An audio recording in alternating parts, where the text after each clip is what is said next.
Keith Richards wanted to come from Paris to this French port on the Mediterranean by car. So he gave me, a fellow Keith, his air ticket. So here I am with the 4 other Stones, basking in the Mediterranean sun as I phone the new Musical Express office to report about last night's fantastic events at the Olympia in Paris, and Georges Seng Hotel after it. It was a terrific concert. But as always, some fans went berserk and 5 gendarmes had to receive hospital attention, and 57 arrests were made. The Stones themselves demonstrated conclusively that they now have the most exciting stage act in the world.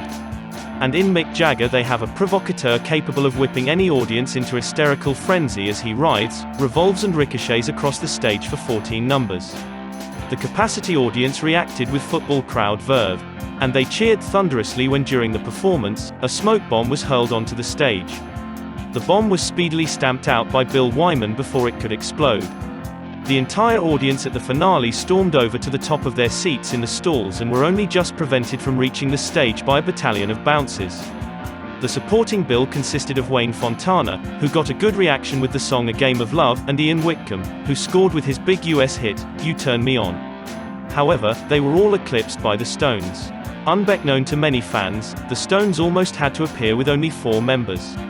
Drummer Charlie Watts had severe blood poisoning, but against doctor's orders, he insisted on playing at the Olympia.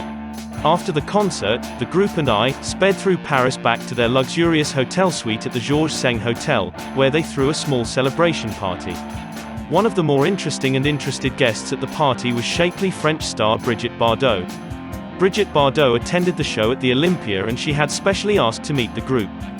Brigitte chatted excitedly with Mick Jagger, Françoise Hardy, Marianne Faithfull and myself for over an hour. The outcome of the meeting was that she asked Mick and Keith to write a song for her next film. Brigitte said the film was a spy thriller, and the boys agreed they'd have a bash at it. Like the Pied Piper, the Rolling Stones call the tune in France, and wherever they drive in Paris, their 2 long sleek black limousines are followed by an auxiliary motorcade of fans and photographers in cars and taxis. On Monday morning, when I arrived at the Georges Seng Hotel, I found all 5 Stones together in a luxury oak-paneled suite decorated with chandeliers, oil paintings and antique furniture. Brian Jones' girlfriend Anita Pallenberg was there as well. A portable record player was on, and they were playing some of the Jagger-Richards compositions recently recorded in Los Angeles. These recordings will make up their next album, Aftermath. Keith complained that the player's amplifier sounded poor, and Brian solved the mystery by removing the extension speaker from the bureau drawer, where Bill Wyman had concealed it. Bill was jokingly accused of having placed it there so that the bass predominated. Keith Richards said, "We just keep replaying these tracks to ourselves until one number emerges. This is the way we've picked every single since Satisfaction. If a lot of tracks stand out, that also means we've got a good album." The telephone rang. Brian answered, and everyone arose. I ascertained we were going to visit Paris boutiques and that our 2 hired cars were at the door. An interlude was provided in a dash from the hotel entrance across the road through the group of fans clamoring outside. Signing autographs on the run, Bill narrowly averted being run down by a Cadillac when he vaulted clean over the bonnet of the onrushing car. I provided an impromptu comedy turn while racing for the other car by tripping on the curb and plowing up a section of the rue with my chin. Once in the back of the car, Bill said, "I forgot that over here, you have to look left instead of right. Or is it right instead of left? Anyway, I forgot." Our 2 cars threaded their way through the group of photographers and autograph hunters. But as we accelerated off, one persistent long-haired youth attached himself to the tail fin of our car. Brian Jones shouted enthusiastically to our driver and asked him to accelerate. "I want to see him bounce," Brian said. But, to no avail. As soon as we stopped at traffic lights, the youth jumped off, pursued by the Stones' American manager Mike Gruber, who chased our human barnacle around parked cars threatening all kinds of violence. As the traffic moved off again, Mike returned to his car and the hitchhiker renewed his position on top of our rear light. In this manner, we traveled through 2/3 of Paris. We passed the Arc de Triomphe through the Place de la Concorde and by the Eiffel Tower, without batting an eyelid at our unofficial passenger. Finally, we shook off the pursuers and walked into a cafe for a lager, with a few photographers and journalists circling expectantly outside. One journalist did approach us inside with some typewritten questionnaires. Mick Jagger said, "These are the things the Beatles filled in." Their answers were printed all over the world. It's supposed to be a form of psychoanalytical questionnaire which shows your character. The magazines printed Paul George and Ringo's, but wouldn't print Lennon's answers.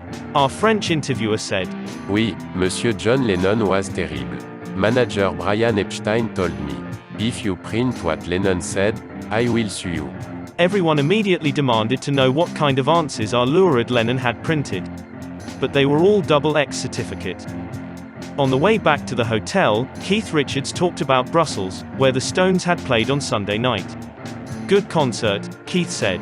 All the kids leaping and screaming about, with the police giving them plenty of truncheon. Nothing much to do at night there, so we came to Paris a day earlier. Keith continued, Europe is a big scene for us now. And France has been fantastic for the past 18 months, since Carol got into the French chart and stayed there for 9 months. Our only big European competitors are the Beatles generally, the Kinks in Scandinavia, and The Who, here in Paris. We stopped for 5 minutes so I could send a message. And 5 minutes later, on returning to the car, I opened the door to find Georgie Fame squatting on the floor talking to Keith. George smiled sheepishly and said, Hi, I'm staying just down the road. I did a French television show this morning. It was great, I produced it, directed it and practically arranged the choreography myself. It was decided we should all meet later that night and Georgie departed while we continued back to the Georges Seng Hotel, where we found Mick and Brian already returned, and playing an LP by Peter Cook and Dudley Moore full blast. Brian changed into his red corduroy hipsters for lunch, and a number of pre-luncheon observations were made. Jagger told me, Soul and Inspiration by the Righteous Brothers is going to be #1 in the States and very big in Britain. And Bang Bang by Sonny and Cher will make the top 10. Both discs seem to please Mick a lot. Jagger continued, Next week I expect to see Ravi Shankar in your New to You section of the magazine, and his single in the top 20. Mick jokingly added, I understand George Harrison and Jeff Beck are buying up all his discs to put him in the new Musical Express chart. Keith mentioned that Mike Dorsey, the ex-tour manager who mysteriously disappeared some months back in America, turned up a few days ago from South Africa. Keith informed me, he's running an Alfa Romeo and has a house with a swimming pool and his own club. Lunch arrived and Brian appeared intrigued by the head of my trout, which he picked up and waved about with abandon. He then proceeded with a chemical experiment in a saucer which we were informed was an attempt to make Irish whiskey, but turned out looking remarkably like porridge. 5 LPs and a photographer later, Mick Jagger's girlfriend Chrissy Shrimpton arrived to join the evening's festivities. Chrissy enlivened proceedings considerably by conducting her own psychoanalysis on everyone. We were asked to draw a sun, a house, a tree, a serpent and some water. From this, Chrissy read our personalities. She surmised that Mick apparently has no desire for a home, no abnormality in his sex life, was close to his mother, is not over-emotional, but likely to frequent outbursts. In the evening, we toured the clubs, one of which boasted a hostess with a 40-inch bust, most of which appeared visible above her dress, and who rejoiced in the appropriate name of Rocky. Ian Stewart was quite smitten. We finally ended up in the Castal, which is the French equivalent of the Scotch of St. James. I must add here that Charlie Watts, the master of the understatement, is also with the party and has so far said, Where's the food? I think I'll go to the flea market, and I'm going to bed. As the French would say, Charlie est magnifique.